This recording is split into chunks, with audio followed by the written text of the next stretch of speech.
নমস্কাৰ সকলোকে অন্য এটা মিনি ব্লগৰ লগত মই নিবিৰ আপোনালোকৰ মাজত পুনৰ উভতি আহিছোঁ আৰু পোনপ্ৰথমে আপোনাক উৰুকাৰ শুভেচ্ছা জনালোঁ আৰু লগতে মাঘ বিহুৰো শুভেচ্ছা জ্ঞাপন কৰিলোঁ।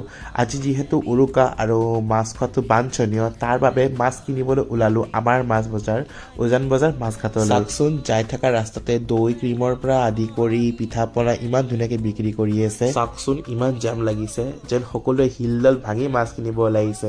পিছে এই জামটো আজি অকল উৰুকা বুলিয়ে নহয়, আমি উজান বজাৰৰ বাসিন্দাই প্ৰায় এই জামটোৰ সন্মুখীন হ'ব লগা হয়।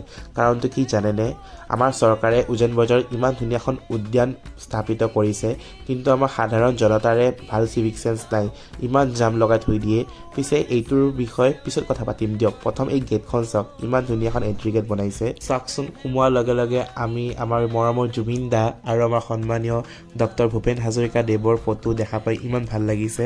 যেন ইয়াৰ দ্বাৰা ইয়াকে ক'ব বিচাৰিছে যেন যিমানে সুখৰ দিন নহওক কিয় আমি এনে দেৱতুল্য মানুহ কেতিয়াও পাহৰি যাব নোৱাৰোঁ। পিছে ৰখক, কমিটিয়ে কৈছে ইমান সহজে বোলে মাছ কিনিব নিদিয়ে, অলপ কষ্ট কৰিব লাগিব।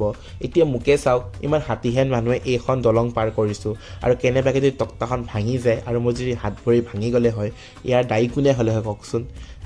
পিছে যিহেতু মাছ খাম আৰু সেইকাৰণে ৰিস্ক লৈ কেনে কামটো কৰিছোঁ আৰু তাৰ বাবে খোজকাঢ়ি আলিয়ে আলিয়ে বাটে ঘাটে খোজকাঢ়ি কিনে ফাইনেলি পাই গ'লোঁ আজি আমাৰ উজান বজাৰৰ মাছ বজাৰ, আজি উৰুকাৰ মাছৰ বজাৰ। পিছে জানেনে, মই ভাবিছিলোঁ কি ৰাতিপুৱা মানুহৰ সমাগমটো অলপ বেছি থাকিব, তাৰ বাবে অলপ দুপৰীয়াকৈ যাওঁ যাতে ভিৰটো কম থাকক আৰু লগতে দাম দৰবোৰো কমত দিব, কিন্তু নহ'ল, পুৰা প্লেন ফ্লপ।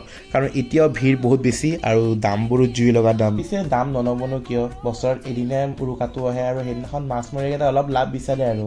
এইফালে চাওকচোন মাছকেইটা ইমান মৰম লগাকৈ মৰি আছে, চৰি শুই আছে। কি যে কৈ পেলাওঁ ময়ো। পিছে ধেমালি এক চাইডে আৰু ভিউটো এক চাইডে, চাওকচোন সঁচাই আমাৰ ব্ৰহ্মপুত্ৰখন বিৰাট মৰম লগা আৰু বিৰাট বিশাল দেই। তাত গোটেই বজাৰখন ঘূৰি দাম দৰ কৰি ফাইনেলি মোৰ দেউতাৰ পচন্দ হ'ল দুজনী মাছ, এজনী হৈছে বৰালি আৰু আন এজনী হৈছে চিতলজনীৰ ভিডিঅ'টো কৰা নহ'ল, তাৰ বাবে মই ক্ষমা প্ৰাৰ্থী।